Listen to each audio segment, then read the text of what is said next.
সবাই সুস্থ আছো, ভালো আছো আর পজিটিভ আছো। আজকে আবার একটা নতুন ভিডিও নিয়ে চলে এসেছি। আমরা যাব নিকোসিয়া। গতদিন তোমাদের সঙ্গে লিমাসলের ভিডিও, লিমাসলের সমুদ্র সৈকত সবকিছু ভাগ করে দিয়েছিলাম। এখন আমি বসে আছি বাস স্ট্যান্ডে, এটা বাস স্টেশন। এখন এখানকার সময় অনুপাতে 10টা 30 মিনিটে বাস আসবে নিকোসিয়ার জন্য। তো এখন 10টা 25 বাজে, আর 5টা মিনিট অবশ্যই অপেক্ষা করতে হবে। রোদ বেশ চড়া, বুঝতেই পারছো।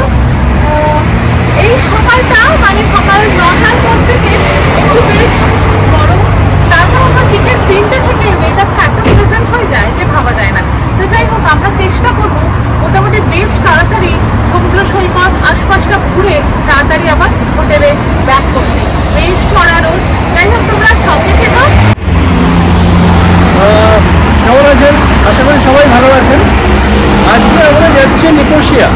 আমরা বাস স্ট্যান্ডে দাঁড়িয়ে আছি, বাস আসবে। আজকে এখন সকাল, নিকোসিয়া যাবো বেড়াতে। তো ওয়েট করছি বাস স্ট্যান্ডে বাসের জন্য, আরও 2-3 মিনিট বাকি আছে। আবার নিকোসিয়া গিয়ে সব কিছু দেখাচ্ছি, কথা বলছি। নির্দিষ্ট সময়ে আমাদের বাস এসে গেল।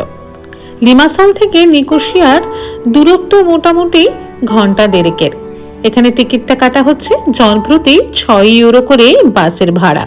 আর সবচেয়ে মজার কি জানেন, এই বাসটি না একেবারে ভূমধ্য সাগরের তীর বরাবর যাবে। বিশাল সুন্দর একটা জার্নি জানেন। সময় সীমাবদ্ধতা তো, তাই পুরো জার্নিটা এইভাবে তো তুলে দেখানো সম্ভব নয়। তাই যতটুকু পেরেছি অল্প অল্প করে এই মুহূর্তটা তুলে রেখেছি। কি ভারী সুন্দর দেখাচ্ছে দেখুন। লিমাসল শহরটি কিন্তু ভারী শান্ত আর পর্যটকদের আকর্ষণের একেবারেই কেন্দ্রবিন্দু। আপনারা নিশ্চয়ই এতক্ষণে আমার গত দিনের লিমাসলের ভিডিওটি দেখে ফেলেছেন। আমরা পৌঁছে গেছি নিকোসিয়া। নিকোসিয়া হচ্ছে সাইপ্রাসের ক্যাপিটাল, কিন্তু এটা হচ্ছে ওয়ার্ল্ডের একটা ক্যাপিটাল, একমাত্র ক্যাপিটাল যেটা দুভাগে ভাগ করা আছে।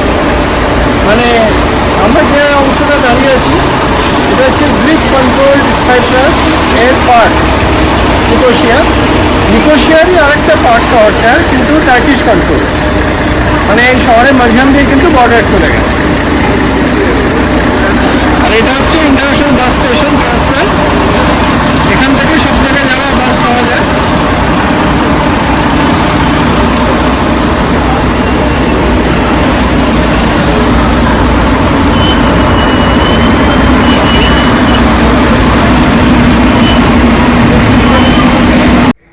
বাস থেকে নেমে শহরটার দিকে তাকিয়েই চোখটা একেবারে জুড়িয়ে গেল। শুধু চোখ কেন, মনটাও একেবারে জুড়িয়ে গেল। এ যেন পটে আঁকা ছবি, একেবারে ক্যালেন্ড্রিক পারফেক্ট। এত নিখুঁত হয় কোনো শহর? বর্মশাইকে মজা করে বললাম, হ্যাঁ গো, এই যে দেখি দোতলার শহর গো। একতলায় মানে ফুডিয়াম লেভেলে বিস্তর প্রাঙ্গণ, বাগান, শিশুদের খেলার জন্য বিভিন্ন রকমের অ্যামিনিটিস, আর উপরতলা দিয়েই চলছে গাড়ি ঘোড়া, অবিরাম মানুষের যাতায়াত। একেবারে ব্যস্ত বাণিজ্যিক শহর, ঠিক যেমনটা দেখছেন। নিকোসিয়া সাইপ্রাসের রাজধানী শহর। নিকোসিয়া সাইপ্রাসের উত্তর দিকে অবস্থান করছে। আবার এই নিকোসিয়াও কিন্তু 2 ভাগে বিভক্ত, উত্তর নিকোসিয়া, দক্ষিণ নিকোসিয়া। উত্তর নিকোসিয়া তুর্কি শাসনাধীন, মানে তুর্কি আওতাভুক্ত, এবং দক্ষিণ নিকোসিয়া গ্রিক শাসনাধীন বা গ্রিক আওতাভুক্ত। আমরা চলতি কথায় বলে থাকি টার্কিশ কন্ট্রোলড নিকোসিয়া আর গ্রিক কন্ট্রোলড নিকোসিয়া। আজকে আমরা প্রথমেই যাব গ্রিক কন্ট্রোলড নিকোসিয়া দেখতে। তারপর যদি আমরা প্রবেশের অনুমতি পাই, তখনই একমাত্র আপনাদের টার্কিশ কন্ট্রোলড নিকোসিয়া ঘুরে দেখাতে পারবো। না হলে আমাদের শুধুমাত্র গ্রিক কন্ট্রোলড নিকোসিয়া দেখেই কিন্তু ফিরে আসতে হবে। 1960 সালে ধর্মীয় এবং রাজনৈতিক সংঘাতের কারণে নিকোসিয়া 2 ভাগে বিভক্ত হয়ে যায়, এবং তখন থেকেই উত্তর অংশটি টার্কিশ কন্ট্রোলড এবং দক্ষিণ অংশটি গ্রিক কন্ট্রোলড হয়ে যায়। ইতিহাস ঘাঁটলে জানা যায় 1878 সাল থেকেই এই সাইপ্রাস কিন্তু ব্রিটিশ শাসনাধীন ছিল। তারপর দীর্ঘ লড়াইয়ের পর 1960 সালে সাইপ্রাস একটি স্বাধীন প্রজাতন্ত্রে পরিণত হয়। তোমাদের এখন প্রথমেই আমি নিয়ে যাব গ্রিক কন্ট্রোলড নিকোশিয়ার ওল্ড টাউন সিটিতে। পায়ে হেঁটে পুরো ওল্ড টাউন তোমাদের ঘুরে দেখাবো। ওল্ড টাউনে প্রবেশ করতেই ভালো মতো বুঝতে পারলাম সেখানে গ্রিক স্থাপত্যের ছাপ সুস্পষ্ট। সাইপ্রাসের ভিতরে এ যেন এক টুকরো গ্রিস। সেই চেনা সাদা দেওয়াল, নীল, হলুদ, লাল রকমারি রং মিলান্তি জানলা, দরজা, খিলান, একেবারে গ্রিক স্থাপত্য। হবেই তো, এটাই তো স্বাভাবিক, কারণ এটি তো গ্রিক শাসনাধীন, তাই সেখানে তার স্থাপত্যের ছাপ থাকবে, এইটাই তো খুব স্বাভাবিক। প্রায় 5500 বছরেরও পুরনো এই গ্রিক শহরটি কখনো অটোমানদের দ্বারা পরাস্ত হয়েছে, কখনো বা ব্রিটিশদের দ্বারা পরাস্ত হয়েছে, তবে লড়াই থামেনি। 1960 সালে ব্রিটিশদের কাছ থেকে স্বাধীন একটি রাষ্ট্রে পরিণত হয় সাইপ্রাস, এবং অবশ্যই তার সঙ্গে নিকোশিয়া। স্বাধীন রাষ্ট্রে পরিণত হওয়ার পর থেকেই সাইপ্রাসের কিন্তু গ্রিসের সঙ্গে যুক্ত হওয়ার একটা পরিকল্পনা চলছিলই। আর ঠিক সেটি আঁচ করার পরেই তুরস্ক সোজা আক্রমণ করে সাইপ্রাসকে। আর ঠিক তারপর থেকেই দ্বিধা বিভক্ত সাইপ্রাস তথা সাইপ্রাসের রাজধানী নিকোশিয়া। উত্তর সাইপ্রাস গ্রিক শাসনাধীন, ঠিক একই রকমভাবে নিকোশিয়ার উত্তর অংশটি গ্রিক শাসনাধীন, গ্রিক কন্ট্রোল, যেখানে আমরা এখন ঘুরছি, দেখাচ্ছি আপনাদের ঘুরে। ঘন না হলেও মোটামুটি জনবসতিপূর্ণ এই অংশটি। এরা গ্রিক ভাষায় কথা বলে এবং এরা খ্রিস্ট ধর্মাবলম্বী। বহাল রেখেছেন নিজেদের শিল্পকে, নিজেদের সংস্কৃতিকে। যতই দেখলাম ততই মুগ্ধ হলাম। ওল্ড টাউনের ভিতরে ছোট ছোট অনেক দোকান, সেখানে বিক্রি হচ্ছে হরেক রকমের জুয়েলারি, যার বেশিরভাগই কিন্তু সিলভার জুয়েলারি। রয়েছে ছোট ছোট কয়েকটি ক্যাফেটেরিয়াও, রয়েছে মিউজিয়াম, ছোট লাইব্রেরি। পুরনোকে সংরক্ষণ করেছে তারা সযত্নে। স্থানীয় মানুষদের দায়িত্বেই সম্ভব হয়েছে এখানকার পরিবেশকে শান্ত, স্নিগ্ধ এবং মনোরম রাখা।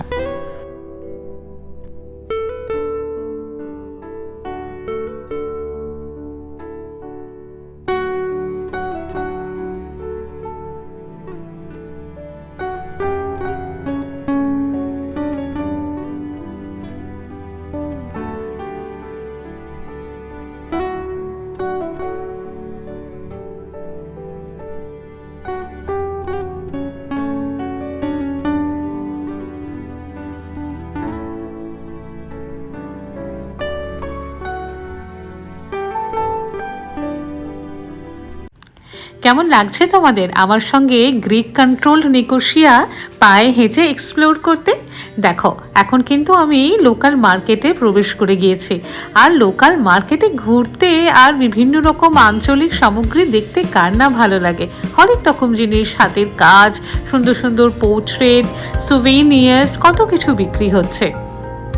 একজন দোকানের সঙ্গে কথা বলে জানতে পারলাম এখানে অরিগ্যানো, চিলি ফ্লেক্স এবং স্যাফরন নাকি বেশ বিখ্যাত।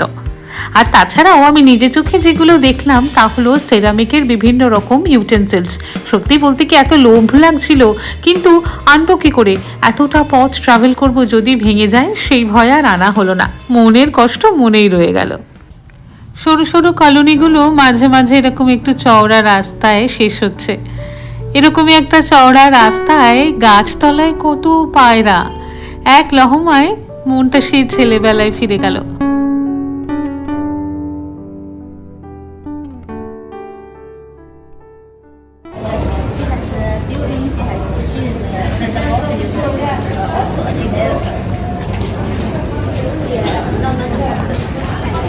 এটা না নিকোশিয়া ওয়াকিং স্ট্রিট।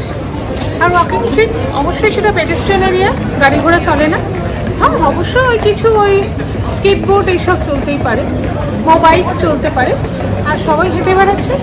চারপাশে সুন্দর সুন্দর দোকান, দেশি বিদেশি সামগ্রীর দোকান, আর তার সঙ্গে অবশ্যই লোকাল কুইজিনের জন্য রয়েছে এখানে অসংখ্য ক্যাফেটেরিয়া। শুধু লোকাল বলবো কেন, লোকাল, ন্যাশনাল, ইন্টারন্যাশনাল সব রকম। তো আমরা এই পথটা হাঁটতে হাঁটতে একটা ওয়াকিং ট্যুর দিচ্ছি। চলো।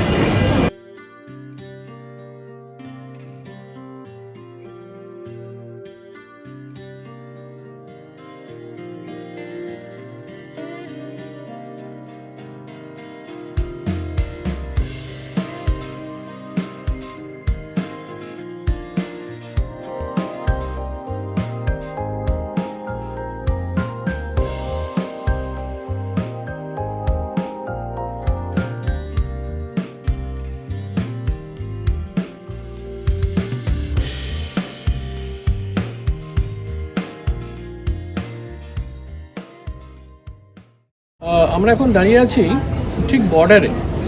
নিকোশিয়া যে সিটি, সেটা তো দুভাগে ভাগ আছে। একটা ভাগ গ্রিক কন্ট্রোলড সাইপ্রাস, আর একটা হচ্ছে টার্কিশ কন্ট্রোলড সাইপ্রাস। তো নিকোশিয়া শহরটাও কিন্তু half Greek control, half Turkish control. তো এটা হচ্ছে বর্ডার।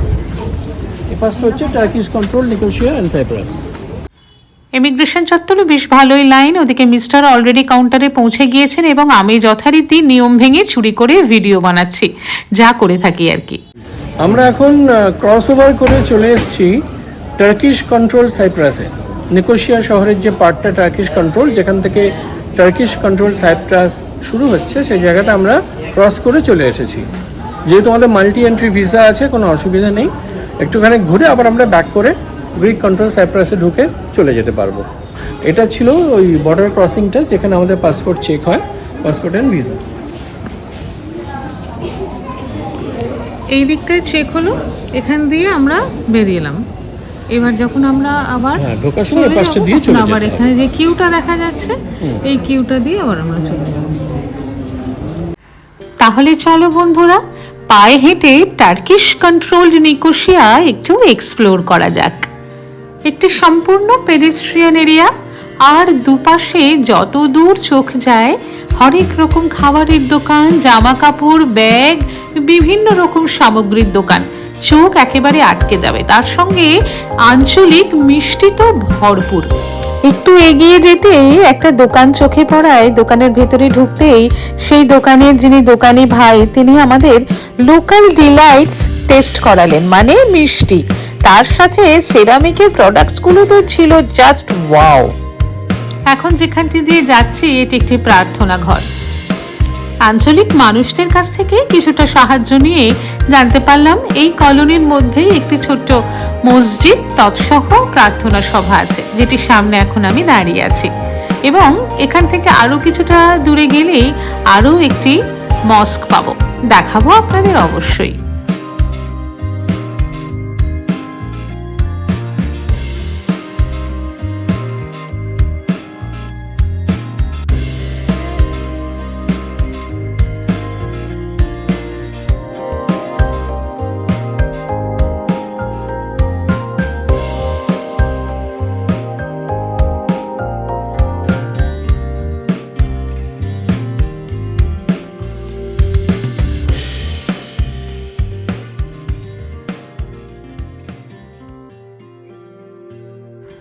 ওদিকে রাস্তার দুধারে বিকিকিনি কিন্তু চলছে জোর কদমেই।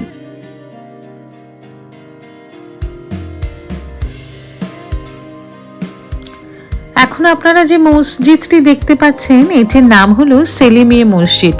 ভিডিওর কিছুটা আগেই আপনাদের বলছিলাম না যে কিছুটা দূরে গিয়েই একটি মসজিদ বা মস্ক পাবো। এইটি সেই সেলিমিয়ে মসজিদ। এর একটা ইতিহাস আছে জানেন। এটি কিন্তু আগে একটি ক্যাথিড্রাল ছিল, যা উত্তর নিকোশিয়ায় অবস্থিত ছিল।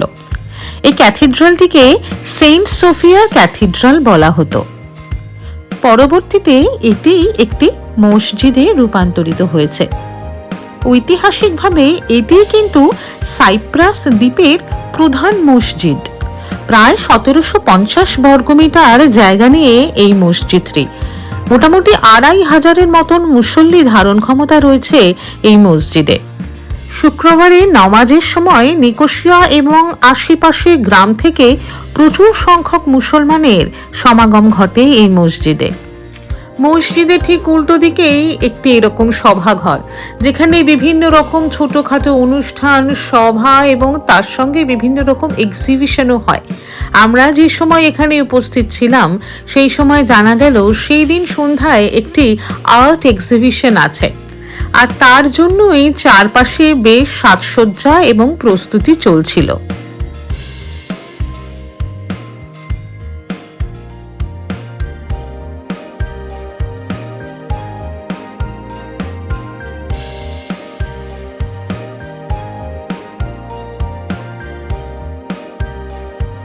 সভাগৃহের বাইরের চিত্রটা দেখে মনে হলো হয়তো এই সভাগৃহটি আরো একটু বড় ছিল, হয়তো প্রাকৃতিক দুর্যোগের কারণে কিছুটা ধ্বংস হয়ে গিয়েছে, সেটা আপনারাও এই ভিডিওতে দেখে বুঝতে পারছেন, তবে সঠিক কারণ আমার জানা নেই। পথে চলতে চলতেই চোখে পড়ল একটা ভারী সুন্দর বিশাল বড় সুবিস্তৃত বাজার।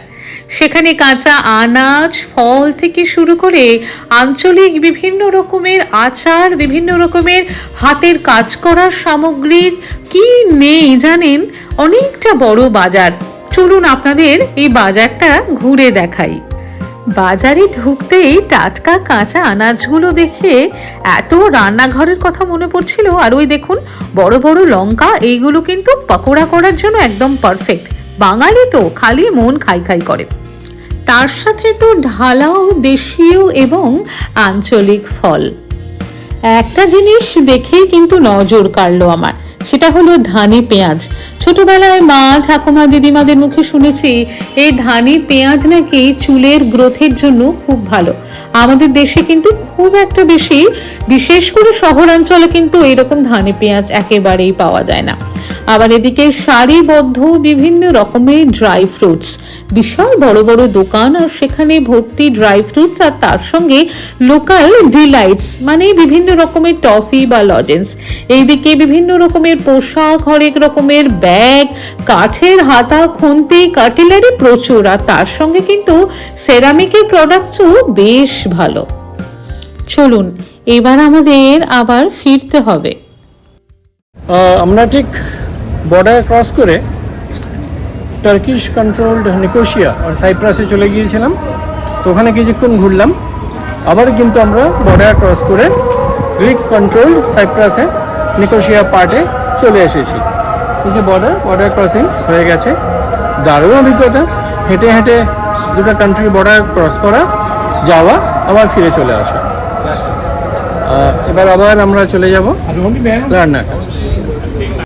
এটা সম্ভব হয়েছে কারণ আমাদের দুজনের কাছেই মাল্টি এন্ট্রি সেনজেন ভিসা রয়েছে, যেটা এখনও ভ্যালিড, যার জন্য কিন্তু আমরা এই ফেসিলিটিটা পেলাম। যদি না থাকতো তাহলে কিন্তু পেতাম না। তো thanks for multi entry Shenzhen visa. আমাদের আজকের এই ভ্রমণের অভিজ্ঞতাটা আমাদের কাছে ছিল একেবারে অন্যরকম। আর আমাদের এই ভিডিও আপনাদের কেমন লাগলো সেটা কিন্তু অবশ্যই আমাদের জানাবেন। আপনাদের মতামতের অপেক্ষায় রইলাম। আর হ্যাঁ, যদি আপনারাও সাইপ্রাস আসতে চান, ভ্রমণ করতে চান, এবং আপনাদের যদি কোনো রকম কোনো প্রশ্ন থাকে, অবশ্যই কমেন্ট বক্সে আমাদের লিখে জানাবেন। আমরা তার যথাযথ উত্তর দেওয়ার চেষ্টা করব। যারা এখনো আমার চ্যানেলের সদস্য হননি তাদের কাছে একটা অনুরোধ রইল, আপনারা যদি লাইভ ক্যামেরা অ্যাকশন এই চ্যানেলটি সাবস্ক্রাইব করেন তাহলে আমাদের খুব ভালো লাগবে। আজকের মতন ভিডিওটা এইটুকু থাকুক। এরপরে আমরা কোথায় যাব, কি করব, এই সমস্ত কিছু জানতে হলে, দেখতে হলে কিন্তু পরের ভিডিওতেই চোখ রাখতে হবে।